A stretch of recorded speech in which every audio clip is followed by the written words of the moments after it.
for the next Olympic cycle. Absolutely.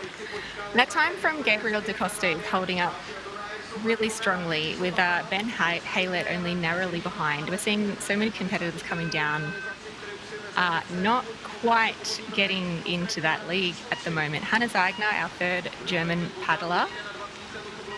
So many years of World Cup experience behind him.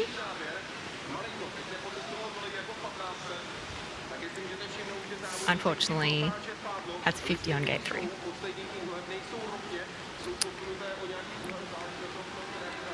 Johnny Dixon, the fastest paddler from the heat yesterday.